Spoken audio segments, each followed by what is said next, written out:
and she's joining me right now. How's it going, Erica? Hi, how are you? Good, good. Thank you so much for being on the show. I appreciate it. Well, thank you for inviting me. Good, good. So, before I get into the questions and whatnot, um, how's everything going for you since this whole pandemic? Um, health wise and just things in general. How are you holding along? I would say pretty good. Obviously, we're all in the same boat as far as wrestling is concerned with the pandemic. Everybody is on pause. My health is good. I'm very thankful. All my loved ones are healthy and safe. So yeah, very grateful to so far be staying healthy. I'm wearing my mask everywhere. I'm washing my hands. That's good to hear. You hear that, people? Wash your hands. Okay? It should not take a pandemic for people to realize that. But wash your hands, warm water, good soap, not that weak soap. I mean, just that good, warm hand wash. I don't know what Yeah. soap you use, but it gotta be strong. It can't be that dollar stores type soap. That ain't gonna cut it. And 90 seconds. Let's stay in the sink, right? Like 90 seconds. Yeah, Don't clap your hands together and be off. We gotta get this under control. yeah, pretty much. So Erica, how did you get into the wrestling world? How did it start off for you? It was sort of I don't want to say easy, but um, surprisingly easy to get into a ring. I saw on Facebook I had a mutual friend with someone whose profile picture was them in a wrestling ring, and I was like, I had the itch. I already wanted to do it. I didn't know how to start. There weren't really any schools around me, and so I messaged her and was like, so random. I know we don't know each other, but can you talk to me about wrestling and like how you got into it, and like, do you think that I could do that? And next thing I know, she was like, just come with me. Come to practice next week. Just come. And obviously, I had other responsibilities going on. I had work, so I was like, all right, let me change my work schedule around, and I'll see you there next month. And I just never looked back. She was so kind. Jordan Blade actually is the person that I'm talking about. She really took me under her wing and brought me to practice and taught me a lot about how to navigate the business in the early days. Um, and I just fell in love with it. It was really like nothing I'd ever done before, and I knew I couldn't stop. So yeah, I've just never looked back. I got in the ring and was like, all right, this is it. I'm gonna stay. So you have quite a fascinating bio on Twitter. Uh, so you can follow Erica at Erica Wrestles, and the bio reads, and I quote, "That goof with a ghost emoji, double Scorpio. I've never heard that before, and try hard wrestler." Now, please enlighten me on this double Scorpio thing. Okay, so I'm not like I don't know everything about astrology, but I do enjoy learning about it and talking about it with other people. And you have like your natal chart and where all the planets were aligned when you were born. And in my chart, my sun and my moon are both in Scorpio, which if if you are into astrology, um, it it means more if you know that if you can reference the other signs and give a little bit of context to it. But to contextualize it for anyone who doesn't know anything about astrology, I once told a stranger that, and she took two steps back away from me and was like, "Oh my god." So Scorpios are kind of seen as maybe a little manipulative, and if you're a double Scorpio, people generally think you're a monster. So for me, I have fun with it, and that's the other part of my bio saying that I'm that goof. I take wrestling seriously, but I don't take myself too seriously, and I just want to have fun. And that's that's how I see astrology too. I just want to have fun with it. So let me just say, as the only host of this show, we don't judge people around here. We just like to get into what these wrestlers do and what they are. So I find this fascinating about you. If I were to see you in person, I will not step away from you. Not gonna be that person. Uh, you are a unique soul. Uh, Oh, thank you. I will put it to you that way. Um, so people that wanted to know about the double Scorpio, now you know, and you know it right here on Triple Threat Wrestling Radio. You're welcome, That's America. right. So who were some wrestlers that you looked up to when you was getting started? Those that inspired you, male, female, independent, or major promotion. Who inspired you to get into this business? Well, the honest answer might not be the most glamorous, but the honest answer is that the first person that really made me interested in wrestling is Jerry the King Lawler. I was watching an episode. I started watching wrestling in 2015, so definitely late to the game. But I heard him on commentary, and he did his, little yelp, that little like whimper that he does on commentary. And I thought, oh my God, this man is a genius. He knows exactly the role he's supposed to be playing. It's so funny. And he sucked me right in. So that is the honest answer. The first person that ever really drew me in and got me interested is Jerry the King Lawler. I don't think a lot of people can say that. But other than the King, as far as in-ring ability goes and people that inspired me, my favorite wrestler is X-Pac. 6, X-Pac, 1, 2, 3 Kid, whatever iteration, I love watching him. I find him just wildly entertaining, and if he's ever on the TV, I stop what I'm doing and it's time to watch. Definitely a huge inspiration for me. And I think my other inspirations are a little bit. I mean, I don't know if I would call them inspirations, but people that just I enjoy watching maybe. For whatever reason, they grab my attention and can really keep it. Val Venus, of all people.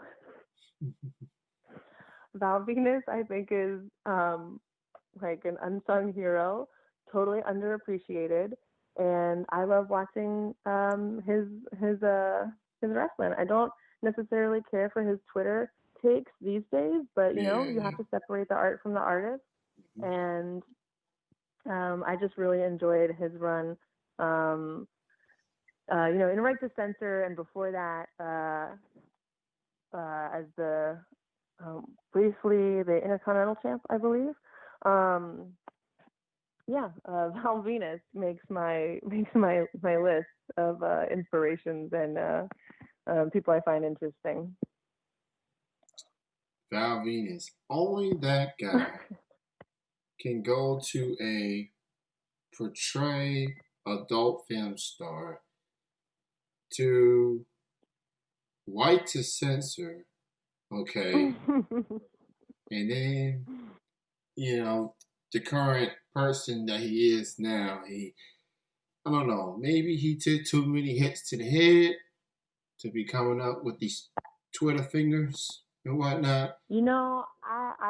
I think he probably has always had some suspect beliefs. Yeah. I don't think you kind of get these thoughts out of nowhere, but as far as in-ring goes, I love watching him. I think he's so fun to watch. He's quite entertaining. I'll give him that. Got the ladies going wild, and he played that role pretty well. I do like X-Pac. I feel like he was always underrated. Just as a wrestler, he was really good. and he was very passionate with that DX chop more than any DX member. Uh, just he when he does the chop, he just got a little oomph on it, a little mustard on it or something. I don't know. Just I don't know. When Triple H and Shawn Michaels do it, they just do it regularly. Like when X Pac do it, he's jumping while he's doing the chop. That just And tells Sonic you puts everything into it. That is true. he's very enthused with that chop. Yeah. I will say. Um, so with this pandemic affecting independent wrestling, not being able to do shows for a while, but states have already gotten to reopen, resume wrestling, independent wrestling promotions. From your area or nearby area and the promotions that you do, have you gotten a chance to get back in the ring since everything appears to be reopening elsewhere?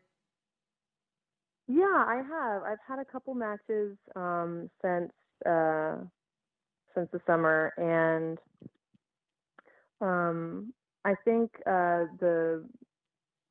what we I think the better route right now, and I can only speak to what I've done and what I'm interested in doing, are the cinematic shows and the tapings and the streams instead of using the format that we've always used with a live crowd. And I know that having a live crowd is the best. I understand that and I get it, but I think for right now, having shows without fans and if possible streaming it or taping it to air later, like that, I think is the best route right now before we're really truly through this global health crisis. Yeah. It's really serious, and I want to see us all doing our best to stay safe and prioritize each other rather than our own goals, because obviously I want to get back in the ring and I want to be in front of the fans, and I want to go back to quote unquote normal, but that's just not where we're at right now. So I have been lucky enough to be part of shows where all of the talent was tested for COVID-19 prior to the show, and we all wore masks before our matches started and after. And hand washing very encouraged, sanitizer available at every turn. I think it's really, really important if we're going to do shows to try to do it right and safe. That is absolutely true. And from the wrestlers that I've been talking to these past 5-6 months, a lot of them have got to wrestle in front of crowds, wearing masks, being the seats being separated, interactions limited per se. I guess as far as intermissions, I mean, wrestlers usually come out for autographs or maybe talk, but that's not the case these days. You definitely are the first that I know of that doing tape shows, pre-recorded shows. So, and that's definitely a way to go as well. I mean, whatever it takes to not only see y'all work, but for fans to find other ways to support these promotions. So that's definitely a good approach, and it's definitely important for fans to support these wrestlers while some are still limited in working right now. You can buy stream their shows, buy the merch of your favorite wrestlers. Definitely, I've been doing that like crazy these past 3 to 4 months. I don't know if you scroll on my Twitter, but I'm always asking, "You got merch? You got merch?" It's swell. I think I bought more merch this year than I've had 3 of the last 4 years. Wow, yeah, and that's an amazing way to support the wrestlers. But there's also a ton of content available on IWTV. So if anyone is missing live shows, and I know we can't be there right now, you can always go back and watch your favorite people and new faces, people who discover new performers, new wrestlers on IWTV. IWTV. Go check that out. Check the promotions that are there. Your favorite wrestlers. And since a lot of people are still at home, that's the thing about this pandemic, not being able to go out. Find other things that you'll be interested in. So, IWTV, definitely the way to go. Go check that out. Go support it. So you are on Twitter at Erica Wrestles. That's right. Do you have an Instagram or any other social media links that people should check out? I do, yeah. I'm on Instagram. It's the same handle, at Erica Wrestles, and I'm on Facebook at Erica Leigh, Leigh. All right, so definitely check her out there. And I guess before I let you go, you talked about the shows, obviously. You got any more upcoming shows? Nothing as of yet. There is Paris is Bumping, which is going to debut next month on IWTV. And that's a show that's been pre-taped. And it's the first of its kind. It's ballroom plus wrestling. So definitely check that out. Paris is Bumping. You can follow it on Twitter.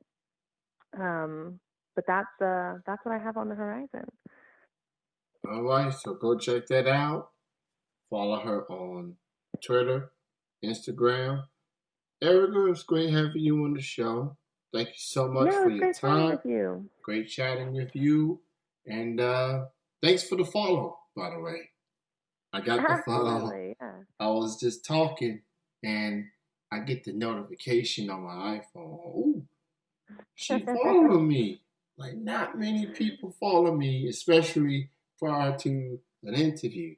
So that definitely made me feel better. Good. So it was great having you on. Thank you so much.